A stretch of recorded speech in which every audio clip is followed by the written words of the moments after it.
حضرت عمر کے دروازے پہ دستک دی، جناب عمر باہر تشریف لائے۔ یہودی کہتا ہے جی اس نے فیصلہ کروانا ہے کہ جگہ کا تنازع ہے، فیصلہ کر دے جگہ کس کی ہے۔ حضرت عمر کہتے ہیں میں فیصلہ بھی کرتا ہوں۔ یہودی کہنے لگا یہ بات سن لیں کہ تمہارے نبی نے میرے حق میں فیصلہ کر دیا ہے۔ حضرت عمر نے منافق سے کہا تصدیق کرتے ہو اس بات کی، ٹھیک کہہ رہا ہے یہ؟ منافق کہنے لگا جی ٹھیک کہہ رہا ہے، نبی علیہ السلام نے اس کے حق میں فیصلہ کر دیا۔ حضرت عمر بولے پھر ٹھہرو میں فیصلہ کرتا ہوں۔ آپ اندر گئے، آپ تلوار لائے اور لا کر منافق کا سر اڑا دیا اور فرمایا جو میرے نبی کا فیصلہ نہیں مانتا اس کا فیصلہ پھر عمر کی تلوار کر دی۔ کسی نے حضرت علی سے پوچھا تھا تم کتنا پیار کرتے ہو اللہ کے رسول علیہ السلام سے، تو آپ نے فرمایا کہ پیاسا پانی سے اتنا پیار نہیں کرتا جتنا ہم اپنے نبی سے کرتے ہیں۔ جب مسلمان بچوں نے دیکھا کہ ہمارے نبی علیہ السلام کی خلاف یہ زبان درازی کرتا ہے، ان بچوں نے انہی ہاکیوں سے مار مار کے اس پادری کو جہنم پہنچا دیا۔ رب فرماتا ہے فلا وربک، اے حبیب آپ کی رب کی قسم، لا یؤمنون حتی یحکموک فیما شجر بینہم، وہ بندہ مسلمان نہیں ہو سکتا جو اپنے باہمی جھگڑوں میں آپ کو اپنا فیصلہ کرنے والا تسلیم نہ کر لے۔ اس آیت کا شان نزول پہلے سمجھئے گا۔ مدینہ شریف کے اندر ایک منافق تھا کہ جو کلمہ پڑھتا تھا اور ایک یہودی تھا، ان کا باہمی کسی جگہ کا تنازع بن گیا۔ منافق کہنے لگا جگہ میری ہے، یہودی کہنے لگا جگہ میری ہے۔ طے یہ پایا کہ ہم کسی کو فیصل مقرر کر لیتے ہیں، وہ ہمارے درمیان فیصلہ کر دے گا جگہ کس کی ہے، ہمیں وہ فیصلہ من و ان ماننا ہوگا۔ منافق کہتا ہے مجھے منظور ہے، یہودی کہتا ہے مجھے بھی منظور ہے۔ دونوں نے اپنی باہمی رضامندگی کا اظہار کر دیا۔ مسئلہ یہ تھا کہ فیصلہ کرنے والا بنائیں کسے۔ یہودی کہنے لگا کہ بھئی تو پڑھتا ہے کلمہ تو ہم تیرے نبی کو بنا لیتے ہیں فیصلہ کرنے والا۔ منافق جھوٹا تھا، منافق کہنے لگا اگر چلے گئے نا میرے نبی کے پاس تو وہاں فیصلہ حق اور میرٹ پہ ہوتا ہے، وہاں یہ نہیں دیکھا جاتا یہ کلمہ پڑھتا ہے اور یہ کلمہ کا انکار کرتا ہے، وہاں میرٹ پہ فیصلہ ہوتا ہے۔ تو کیوں نہ، منافق کہنے لگا میں اسے لے جاتا ہوں کعب بن اشرف کے پاس، تو کعب بن اشرف ایسا بندہ ہے کہ جو چند ٹکوں پہ بک جاتا ہے، لہذا میں چند ٹکے دے کر اپنے حق میں فیصلہ کروا لوں گا۔ منافق کہنے لگا بھئی تیرے سردار کعب بن اشرف کے پاس چلے جاتے ہیں اور فیصلہ کروا لیتے ہیں۔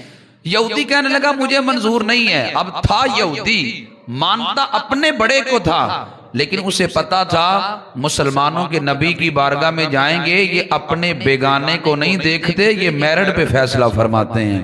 یہی میرے نبی علیہ السلام کی شان تھی، اسیر دشمن کی چاہ میں بھی، مخالفوں کی نگاہ میں بھی، امی ہے صادق ہے معتبر ہے، میرا پیغمبر عظیم تر ہے۔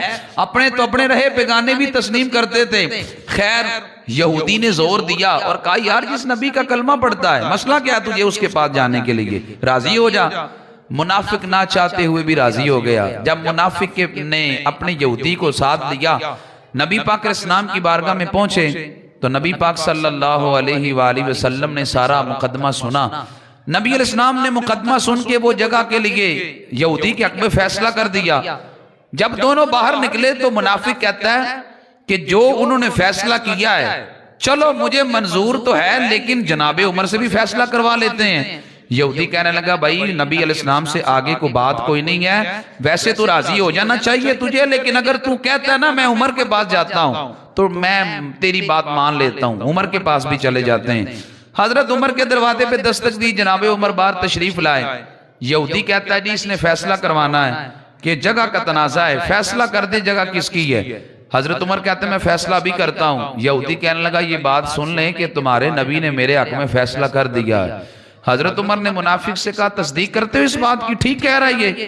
منافق کہنے لگا جی ٹھیک کہہ رہا ہے، نبی علیہ السلام نے اس کے حق میں فیصلہ کر دیا ہے۔ حضرت عمر بولے پھر ٹھہرو میں فیصلہ کرتا ہوں۔ آپ اندر گئے، آپ تلوار لائے اور لا کر منافق کا سر اڑا دیا اور فرمایا جو میرے نبی کا فیصلہ نہیں مانتا اس کا فیصلہ پھر عمر کی تلوار کر دی ہے۔ آپ نے فیصلہ کر دیا، شور مچ گیا، عمر نے کلمہ پڑھنے والے بندے کو مار دیا ہے۔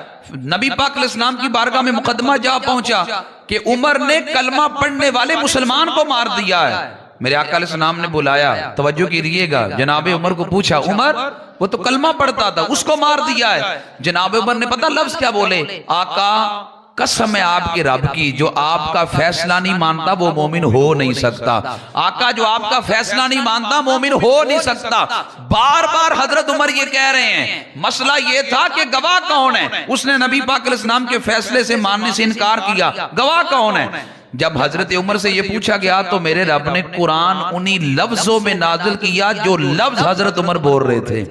اللہ نے کہا لفظوں پہ غور کیجئے گا، رب نے کہا فَلَا وَرَبِّكَ لَا يُؤْمِنُونَ حَتَّى يُحَكِّمُوكَ فِي مَا شَجَرَ بَيْنَهُمْ۔ رب نے کہا حبیب آپ کے رب کی قسم جو آپ کا فیصلہ نہیں مانتا وہ مومن ہو ہی نہیں سکتا۔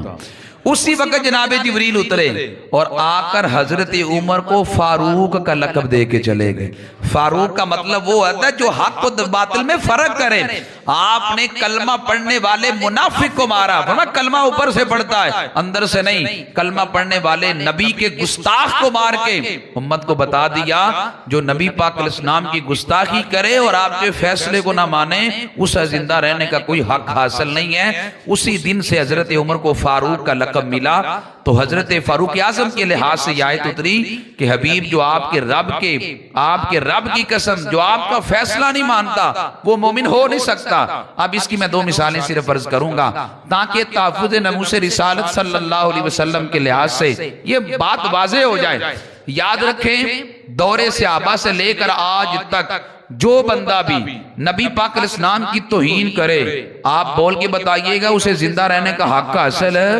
امام مالک کہتے تھے جو نبی کے گستاخ سے بدلہ قوم نہ لے سکے اس قوم کو بھی زندہ رہنے کا حق حاصل نہیں ہے کہ نبی کا گستاخ دندناتا پھرے اور لوگ ٹھنڈے دماغ سے اس کو برداشت کر جائیں، ٹھنڈے دل سے اس کی بات کو بھی سن جائے۔ حضرت مجدد الفسانی نے تو یہاں تک کہا تھا جو دن میں ہزاروں بار درود پڑھے لیکن نبی کی گستاخی ٹھنڈے دل سے برداشت کر جائے یہ لاکھوں بار درود پڑھا بھی منہ پہ مارا جائے گا۔ کہ نبی علیہ اپنے باپ کو گالی نکالے تو بڑی غیرت جاگتی ہے، نبی علیہ السلام کی کو گستاخی کرے تو ہماری غیرت سوئی رہے، اگر سوئی رہے تو پھر سمجھ لے ہمارے اندر غیرت ایمانی نہیں ہے۔ صحابہ کا اس پہ رویہ میں عرض کرنے لگا ہوں، دو حدیثیں پیش پہ عرض کروں گا۔ پہلی حدیث پاک میرے آقا علیہ السلام کے صحابی ہیں حضرت عمیر بن عدی رضی اللہ تعالی عنہ۔ حضرت عمیر بن عدی میرے آقا صلی اللہ علیہ وسلم کے صحابی ہیں۔ امام واقدی نے مغازی میں اس کو لکھا، ان کے خاندان میں ایک عورت تھی جس کا نام اسمہ بنت مروان تھا، وہ اکثر نبی پاک علیہ السلام کی شان میں نازیبہ جملے بولتی۔ حضرت عمیر بن عدی نے یہ دیکھا کہ میرے خاندان میں یہ گستاخ عورت نبی پاک علیہ السلام کی شان میں نازیبہ جملے بولتی ہے۔ آپ نے اس کو سمجھانے کی کوشش کی، فرمایا کہ ہم اپنی جانوں سے بڑھ کے اپنے نبی پاک علیہ السلام سے پیار کرتے ہیں۔ کسی نے حضرت علی سے پوچھا تھا تم کتنا پیار کرتے ہو اللہ کے رسول علیہ السلام سے؟ تو آپ نے فرمایا کہ پیاسا پانی سے اتنا پیار نہیں کرتا جتنا ہم اپنے نبی سے کرتے ہیں۔ فرمایا یہاں پیار کی حد کوئی نہیں، ہم اتنا اپنے نبی پاک علیہ السلام سے پیار کرتے ہیں۔ اس لیے حضرت عمیر بن عدی نے اس عورت کو سمجھایا، فرمایا تمہارا رویہ ٹھیک نہیں، تم باز آ جاؤ۔ لیکن جو باز آنے کے لیے تیار نہ تھی تو نبی علیہ السلام غزوہ بدر پہ چلے گئے۔ یہاں حضرت عمیر بن عدی نے منت مان لی، یا اللہ جب تیرے نبی علیہ السلام بدر سے واپس آئیں گے تو میں منت مانتا ہوں میں اس عورت کو جہنم رسید کروں گا، میں اس کو دنیا پہ نہیں رہنے دوں گا۔ آپ نے منت مان لی، نبی پاک علیہ السلام غزوہ بدر سے واپس آئے۔ حضرت عمیر بن عدی آنکھوں سے نبینے تھے لیکن غیرت ایمانی کس قدر تھی۔ حضرت عمیر بن عدی رضی اللہ تعالی عنہ آپ نے اپنا خنجر ساتھ لیا، تلوار ساتھ لی اور رات کے اندھیرے میں اس عورت کے ہاں چلے گئے۔ اسمہ بنت مروان کے سینے پہ آپ نے اپنی تلوار رکھی اور اس کے 2 ٹکڑے کر دیے۔ نبی پاک علیہ السلام کی بارگاہ سے نہیں پوچھا، لیکن جب یہ اس کو جہنم رسید کر دیا خیال دل میں آیا میں نے اس عدالت عظمیٰ سے اجازت تو طلب نہیں کی، نبی پاک علیہ السلام سے پوچھا تو نہیں، چلو جا کے نبی علیہ السلام کی بارگاہ سے پوچھتا ہوں آیا میں نے صحیح بھی کیا کہ نہیں کیا۔ عمیر بن عدی کہتے ہیں راتوں رات میں نکلا، نبی علیہ السلام کے پیچھے جا کر میں نے نماز فجر ادا کی۔ سنیے گا عمیر بن عدی کہتے ہیں جب نبی پاک علیہ السلام نے سلام پھیرا، سلام پھیر کر میری جانب دیکھا تو مجھے دیکھ کے فرمانے لگے کم کر آیا ہے، حضرت عمیر بن عدی کہتے ہیں جس پاسے میں ٹر جاواں سرکار نظر رکھ دے، بیٹھے نے مدینے وچ دو جگ دی بخبر رکھ دے۔ عمیر بن عدی کہتے ہیں نبی پاک علیہ السلام نے میری جانب دیکھا تو مجھے دیکھ کے فرمانے لگے اسما بنت مروان کو قتل کر آئے ہو۔ حضرت عمیر بن عدی کہتے ہیں میں نے عرض کی کر تو آیا ہوں لیکن بتائیں میں نے ٹھیک بھی کیا کہ نہیں؟